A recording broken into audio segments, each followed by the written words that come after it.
Sitting back on the road, back on the road, and back on the road, back on the road. Steady as I go. Hi folks, so thank you for stopping by. If you would like to learn how to build a camper van like this yourself, then please check out my other YouTube videos. So if you guys have found these videos helpful, you can help me out in a big way by picking up a copy of my first ever album that my brother and I recorded in Nashville late last year. Any proceeds will go to future recording projects, as well as taking the band on tour and hopefully promoting it. I'll leave a link in the description and talk a little bit more about it at the end of this video. Next step then, we want to do our kitchen worktop. I'm using these oak boards for this, so it's a bit of a pricey piece of wood. You don't have to necessarily use oak, you could use pine or whatever pleases your own eye. This is 19mm thick. This was the thinnest oak boards I could get hold of, so it's going to carry less weight on the vehicle, but it's plenty enough for a worktop on a kitchen. So what I'm going to do is I'm going to cut this backboard here to size. So the dimensions across here are 100 centimeters, and I'm actually going to add a 3 centimeter lip on that far end, not this end because the boot has to shut on here, so I'm just going to leave this flush like it is here. But the other side is going to have a bit of a lip on it that I'm going to use a router across to give it a nice finish. So I'm going to go and cut this, well, the one over here, to 103 centimeters.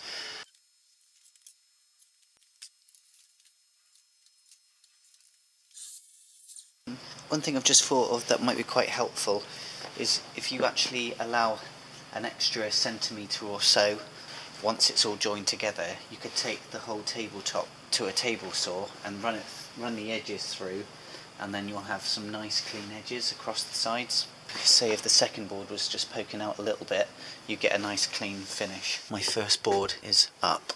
I've actually placed it flush against the rear rail across the back there, and same on this side. And what I'm going to do with our compass, again as we did before with all of the cladding and everything, is we're going to scribe all around here. Let's see if I can put this up here and you can hopefully see what I'm doing. So this is the biggest gap we have here, so I'm going to set the compass to that biggest gap. So starting from this area, I can then work the compass around.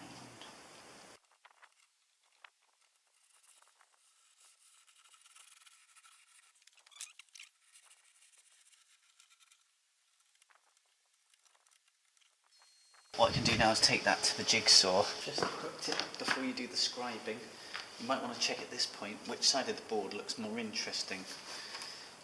You might find that there's some nice knots or some nice pattern to the grain that would look more pleasing if the board was this side up rather than this side.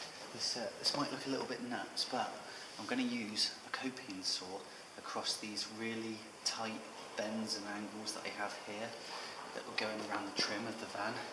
I'm doing it by hand because I know that the jigsaw blade won't be able to turn properly through these tight turns because the blade itself is too thick.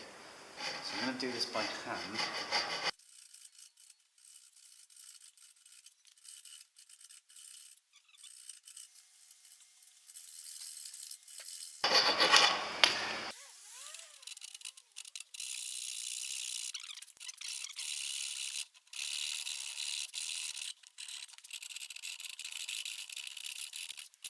Great, so all those tight curves are done. It's time to use the jigsaw. One thing I'd recommend if you are using a hard wood like oak is you don't want to spend too much time on it. You want to get the blades through fairly quickly because otherwise the wood will burn. So I'm going to come in at this end, straighten it up.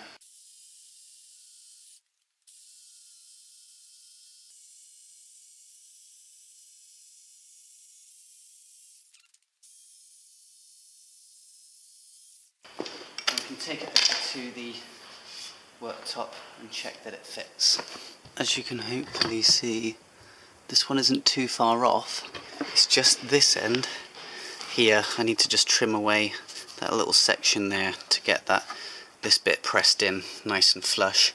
But I think after that should be a pretty decent job. So I'm just going to take it back to the jigsaw, make any little adjustments, and then check that it fits. Great, so it's all scribed and in place. It fits fairly nicely around those corners.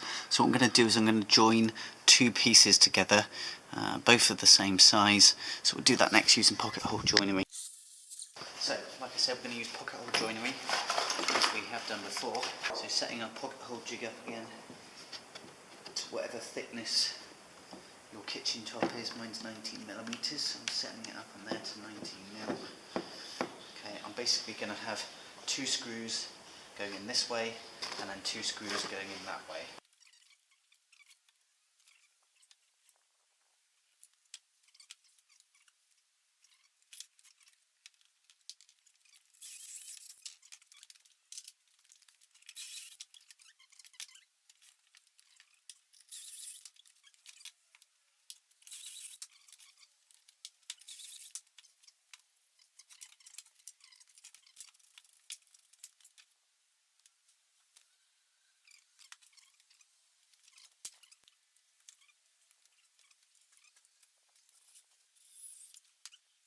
Apologies, the battery on the camera just ran out of charge as I was doing those other pocket holes. I'm going to unclamp it now anyway. I've put in the screws on each side and turn it over and wipe away any of this excess glue. I'm going to just put some clamps on that and we'll leave that overnight to dry. Glue's all dried off now. I've unclamped it. I'm going to add this third piece on. So just add as much depth as you need to your own kitchen worktop, and then we can go ahead and apply it to our kitchen unit. Again, just using pocket hole joinery and the wood glue. So we've left that all to dry out, and I've just taken it off and I put it in place. So you can see I've got a bit of excess here, but what I'm going to do is take it to the table saw, trim off these edges, and they're going to have a nice flush fit with each other. Same on the other side, so we'll go and do that next. As you can see, it's pretty flush now, but there is a little bit of burning on the side. You want to try and get hard wood like oak through these saws quite quickly, otherwise it will burn. I'll have to sand that back. Another reason why we really want nice straight lines across the edges here is because I'm going to finish it off with the router to give it a beveled edge, and there's a ball bearing that will run across these edges to guide the router. So if you've got a little bit of a curve, or there's a little piece sticking out, then the router's going to follow that and it's going to leave you a curved beveled edge, which isn't going to look good. So make sure this bit is nice and straight. So we put our worktop in place, just check that it's nice and flush this side. There's a little bit poking out this side, which is what I wanted. So I'm pretty happy with this, apart from the burning here, which I'm going to have to sand back. Now I just need to cut some of this edge off here because it's sticking out too much, and then we're ready to go. So back to the table saw.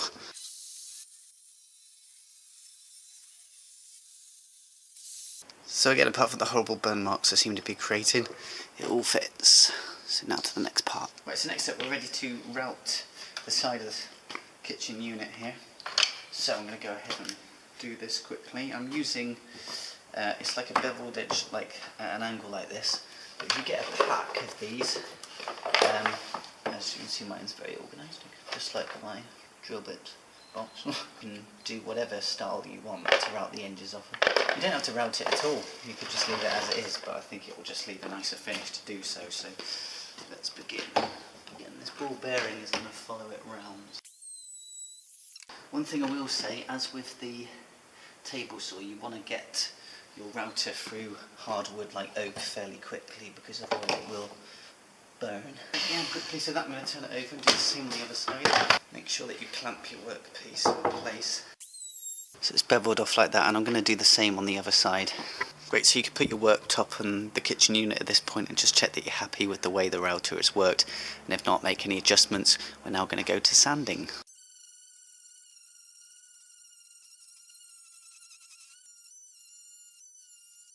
Alright, so we've gone all around that with the 60 grit, and I've 100% made sure that all the burn marks have gone. As soon as you whack Danish oil or anything on this to finish the top with, you'll find that those burn marks will really start to come out, and it can be not the nicest thing to look at. I'm going to go over this now with some 120 grit sandpaper and some 240 grit. This 240 grit is really fine. It's going to leave a really lovely, nice, smooth finish to the touch. So just go around your whole worktop and just check that all the edges are nice and smooth, and go back over any part that isn't, but it should be if you've done good coverage. So what we want to do now is clear our area. I'm actually going to use some Danish oil. It leaves a little bit of an amber effect on the worktop once you've applied it. So this is the Danish oil that I'm using.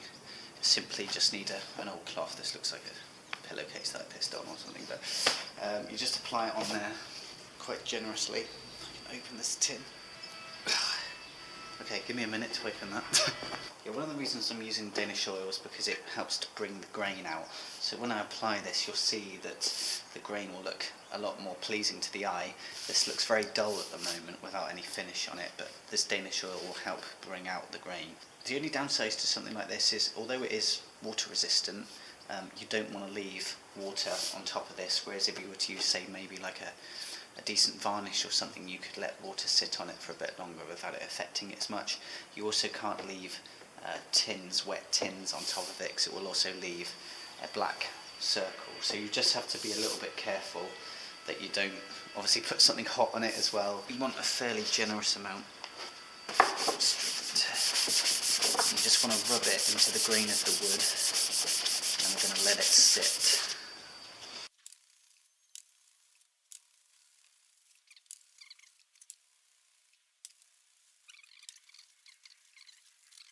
You basically just want to follow what it says on the tin here. It says to apply it and then leave it for about 6 hours to dry, and you need to add 3 coats of that.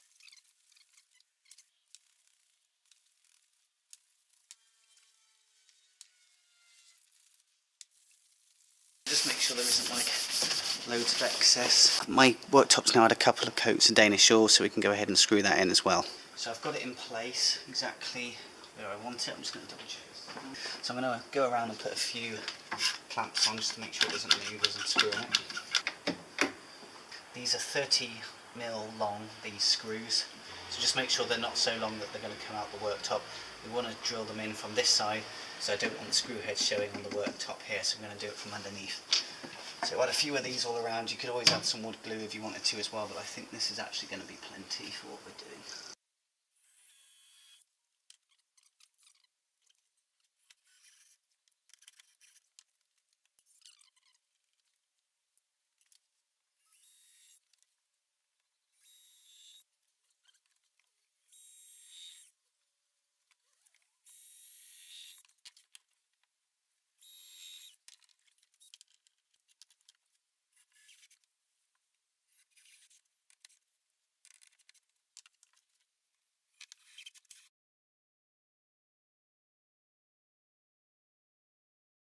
Thanks for stopping by, everybody. Please like and subscribe and check out our other content on all things camper. As I mentioned before, I've just recorded my first album. We'll need all the help I can get. So I'll leave you with an album preview for now, and a link in the description if you'd like to pick up a copy. Joe Edwards is de naam. Zijn album heet Keep On Running, en daarvan hoorde je het nummer Trouble. Couple seachtain nuas leis an album nua seo leis Keep On Running. Joe Edwards from the UK.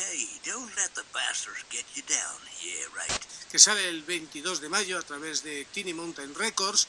Aquí está Joe Edwards. Well, ain't feeling right.